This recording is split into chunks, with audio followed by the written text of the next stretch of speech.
clock is officially ticking down. The rhetoric is heating up. This is simply about protecting Ohio's Constitution. The state's special election on Issue 1, days away. The future of the state constitution literally hanging in the balance. And Ohioans should be upset. The outcome of this vote could impact families for generations. This is about truth-telling. ABC6 is cutting through the noise to bring you the facts. Putting to bed the lie. Breaking down the numbers, helping you to understand what's at stake. That's how we determine who wins in ballot issues to this point. That's the majority. 111 years of doing this, the majority rules, right? It's a hot button issue. Shame! Shame! Stirring plenty of passion on both sides. It's really about, do citizens have a say in government? ABC6 is getting in-depth insight crucial for voters. And there's a real power in talking directly to voters and taking an issue directly to the ballot. A Your Voice, Your Future Town Hall, changing Ohio's Constitution. Good evening. I'm Bob Kendrick, reporting from the Ohio State House Museum, where you can see a display of the 1851 state constitution that's still in effect today. The display also points out the discontent that many Ohioans felt that the Constitution didn't go far enough. And that led to a series of constitutional amendments in 1912 that, as the display says, sought to limit government corruption and inefficiency while returning power to the people. Well, one of the changes put Ohio in the minority of states that allowed citizens themselves to propose an amendment to the Constitution. Well, now 111 years later, Issue 1 seeks to bring the process back closer to the way things were 112 years ago. Proposed amendments would need 60% of the statewide vote to pass. Currently, they need only a simple majority, or 50 plus 1 vote, to take effect. Petitioners would be required to get signatures from all 88 counties. Right now, it's 44. As soon as those petitions are submitted, that's it. Current law allows 10 more days to get signatures if a group falls short. It seems like a lot of math, but it's actually simpler than it sounds. I got an explanation that may just help you out as well. We're here with our numbers expert, Dr. Raj Shah from Math Plus Academy. Appreciate you coming in and making sense of this for Ohio voters. Yeah, it gets a little tricky. I like to think about it like this. We're trying to pass an issue, right? Take a vote. It's like playing a game, really. You can imagine a game between you, Bob, me, Raj, right? And in this game, let's imagine there's 100 points up for grabs. All right. And we play the game, you get 50 points, I get 50 points. Right. Who would you say wins this game? That's a tie. That's a tie, we can all agree. This is a tie, right? Okay, if you want to win, you're going to probably need a few more points. In fact, if you got 51 and I got 49, now who wins? I win. Correct. And that's how we've been doing this for 111 years. Okay. Is that the majority rules. If you get one extra vote, boom, you win the game. Okay. Pretty straightforward. Now imagine we play this game again and you get 59 and I only get 41. That adds up to 100. Who wins this game? Me. Clearly. So with issue 1, if it passes, we're actually going to change that. We're going to say that 59 isn't enough. That you would actually need 60 points in this game to win. And that's what's at stake with this issue doing things. So you would win with 41 points. Yeah, just 41 for me to win. All right, well, there it is. The numbers explained by Dr. Raj Shah. Much appreciated. Thank you. This vote may have a more profound effect on Ohio than any other in the past century. With so much at stake, arguments for and against are passionate indeed. Here now are 2 opposing voices we've been hearing a lot from in the run-up to the special election. But what's being proposed here in Ohio is the most extreme proposal in the nation to hobble an initiated constitutional process. Mike Curtin is a former state lawmaker and longtime public affairs editor for the Columbus Dispatch. The point is we don't want to be California where every year we're considering another, what they call proposition.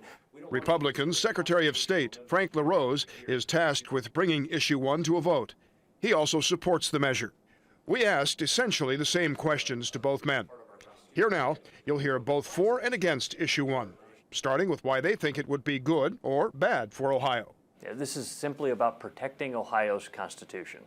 the threshold to change laws will still be at 50% plus one. A simple majority after issue 1 passes will be able to pass a initiated statute or to conduct a referendum to get rid of laws they don't like. Of course, all the power exists not here in Columbus, but with the citizens of our state. And so that simple majority is how we change laws. But to change our Constitution, we should, as many other states have done, elevate that threshold to 60% and really require that signatures be gathered in all 88 counties.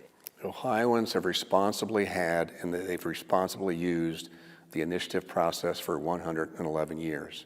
It was a right earned by our ancestors in the 1912 State Constitutional Convention. It is a tool to hold those in power accountable when they need to be held accountable.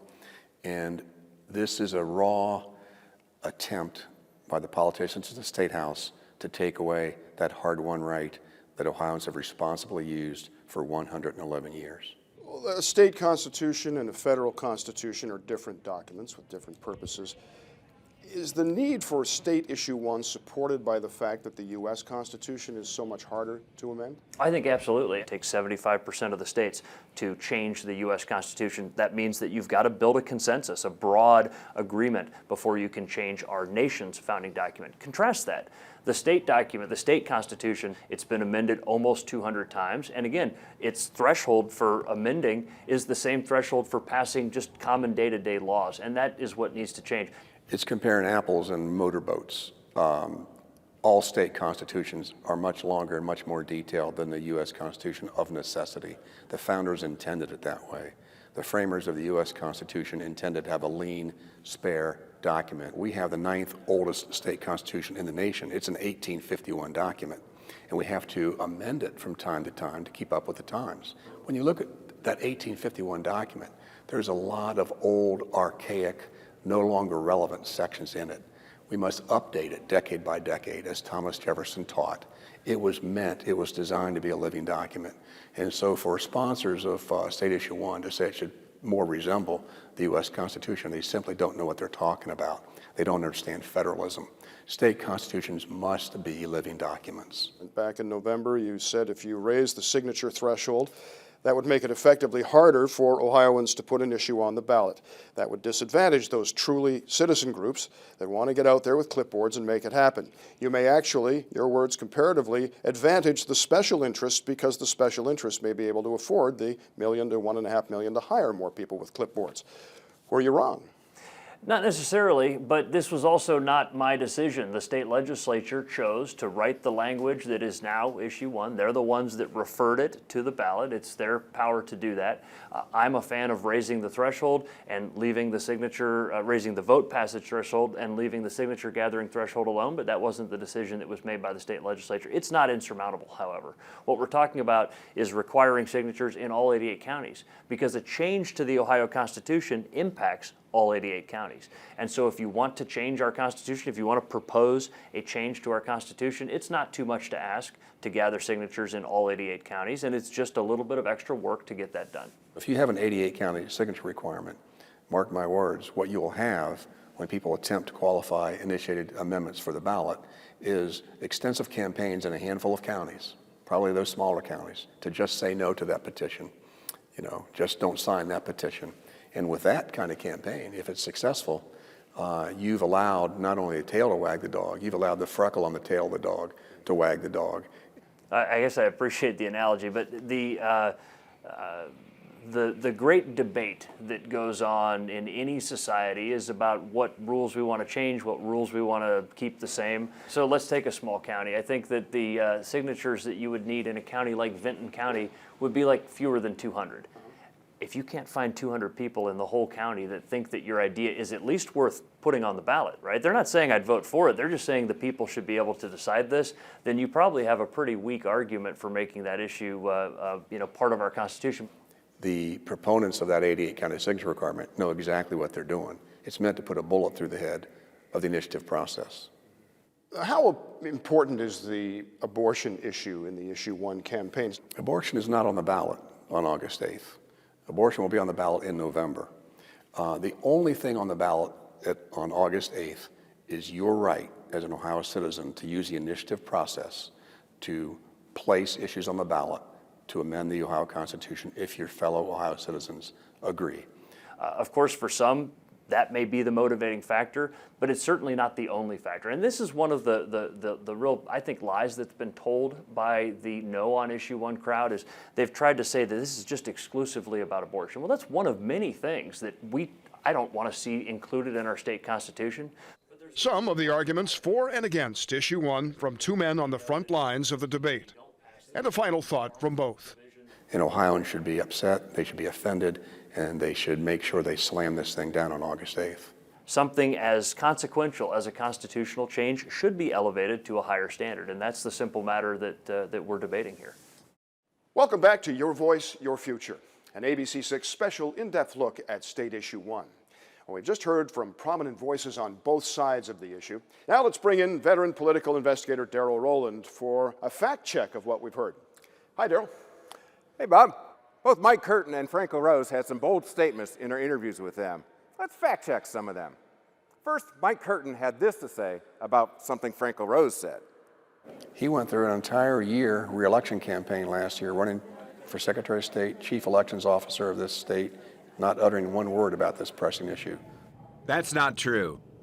Certainly LaRose's campaign didn't emphasize his plan to change the Ohio Constitution, but he did outline it during an editorial board meeting shortly before the 2022 election with the Cleveland Plain Dealer and Cleveland.com.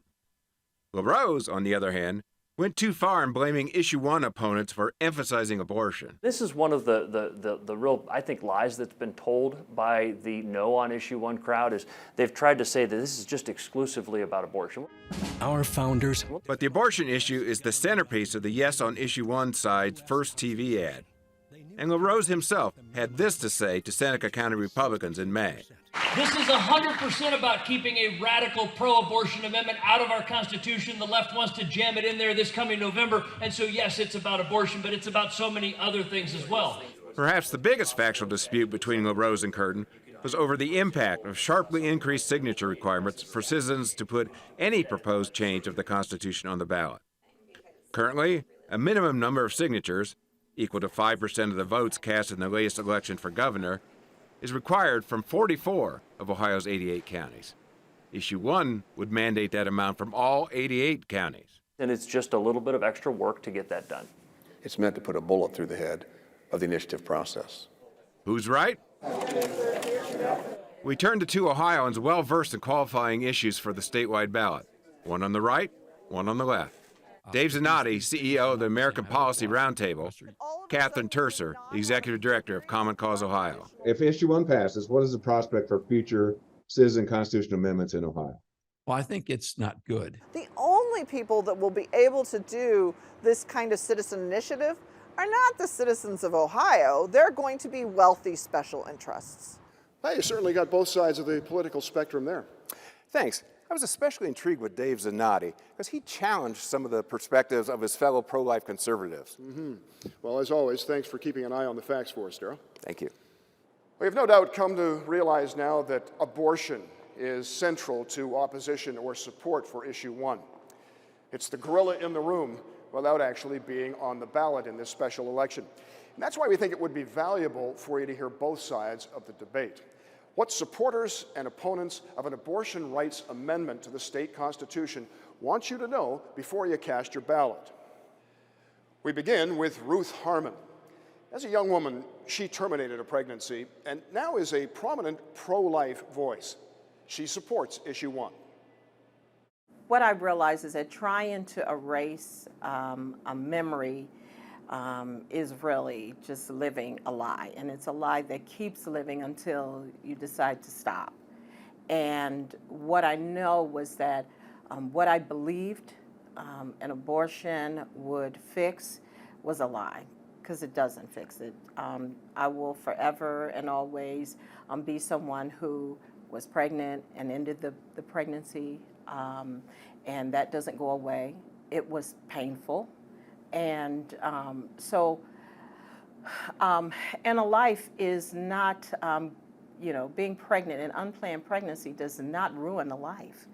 So these were lies that are told in our culture, lies that I believed, lies that aren't true. And it's been important for me as someone who has experienced an abortion to share the truth of the matter, that in fact, life is precious and there are options. Options like, pregnancy decision health centers, and that it won't ruin your life. Children are a gift and they're wonderful. And so this is about truth-telling.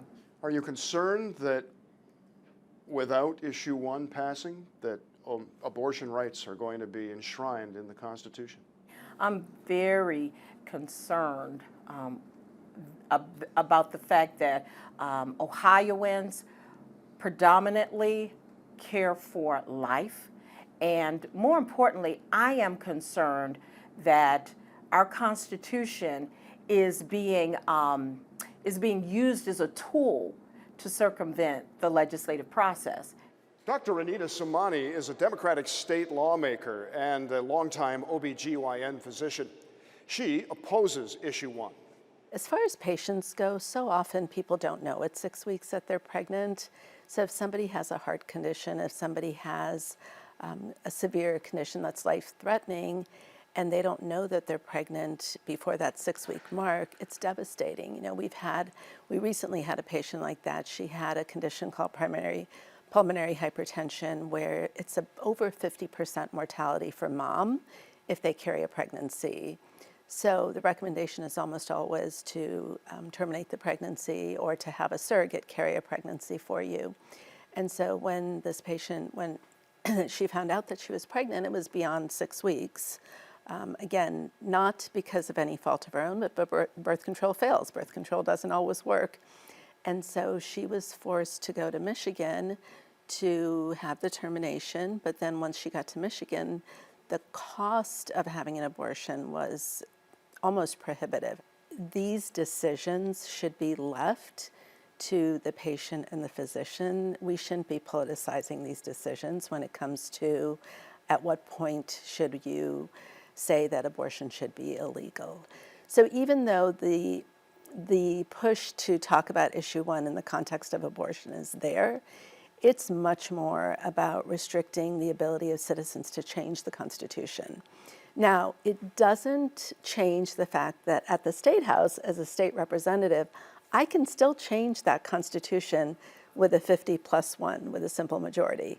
So this law is very restricted to decreasing the voice of the average citizen, of the average Ohioan. And it's not just abortion. There's also an amendment legalizing recreational use of marijuana, something that has wider appeal now. But experts say the legislature wants to control how it happens. Across the street, the Ohio Chamber of Commerce is against another amendment raising the state's minimum wage to $15 in 2026. Former Republican Congressman Steve Stivers, who leads the chamber, calls it economically detrimental. The group getting signatures is targeting the November 2024 ballot. This is about more than just business interests. It's about all manner of other things. Again, right now it's a proposal that would pertain to abortion. Maybe somebody wants to do something about marijuana in the Constitution. It's important that if we're going to make a change to our state constitution, that we have a broad consensus of Ohioans supporting it, not just a bare majority. When Abe Lincoln began his presidential campaign in September of 1859, he stood on those steps and he said, "Guard your Constitution, and be wary of people saying, we'll guard it for you, don't worry about it." Thanks for watching Your Voice, Your Future, Changing Ohio's Constitution. Some say it's the most significant vote in Ohio since the 1912 amendments. If you missed something, rewatch this on the ABC6 app, along with our other coverage of Issue 1. Remember, you can still cast an early ballot at your county's Board of Elections until 5 p.m. Sunday. And don't forget, Ohio has a new photo ID requirement when you vote in person. Polls are open from 6:30 a.m. till 7:30 p.m. on August 8th. Reporting from the Ohio State House, I'm Bob Kendrick. Good night.